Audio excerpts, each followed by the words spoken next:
Guys, we have not given a lot of love this season to the Maryland Terrapins, who started so hot, and maybe they didn't deserve a lot of love in the end because of the skid that they've been on. But this week, hosting Penn State, that dominant Nittany Lions team that Ohio State picked apart, what are the odds the Terrapins is 8.5-point underdogs at home they can cover? Here's Tre Moore of Locked On Terps to sell us why Maryland will cover.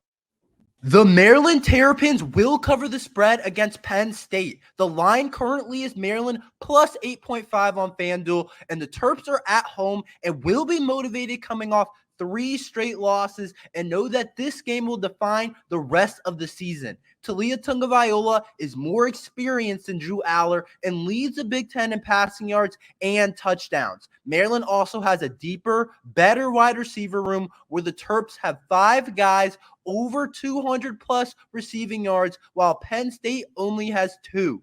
Penn State's offense has not proven to create big plays like the Terps, and that won't change with Maryland's secondary, which is one of the best in the Big Ten.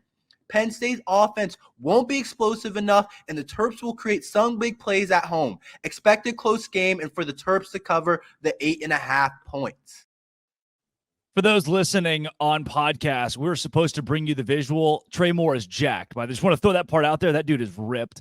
And he has maybe that enough. It's intimidating enough to sell me why on Maryland versus Penn State 8.5. But guys, this is a Maryland team that just lost to Northwestern. They lost to Illinois the week before. This is an all-time skid right here, Kenton. I don't know if I can buy that against a Penn State team that obviously is still pissed off. Give me my level 18 lock of the week against Coach Loxley. We're bringing it back. It's been too long. We shouldn't have left you without an 18 lock to step to. This is the reality. Penn State is going to dominate this game. Maryland doesn't have the horses in the stable. Defensively, they allowed Northwestern's biggest point total of the season.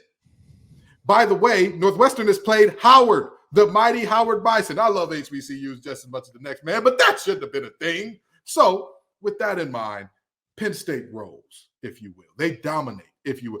The younger Tungavailoa will be scrambling for his life. It will be a very tough game for him. It will be a very tough game for that wonderful receiving room. The reality is they can't do what needs to be done to cover in this game. They won't come close. I don't care how jacked you are. I'm jacked too. I just wear big clothes so you can't tell. I dress like a 90s rapper, but if I didn't, you'd see the gun show on the regular. Dono, are you buying the gun show? No, I don't see a path to Maryland covering here unless Aller just has like a hellish turnover left and right. You mean again? Game. Again. Well, still, but it's not going to happen in this one though, guys. I mean, Penn State defense is way too good. Maryland just not potent enough. Penn State's going to win this game by 10 to 14 points.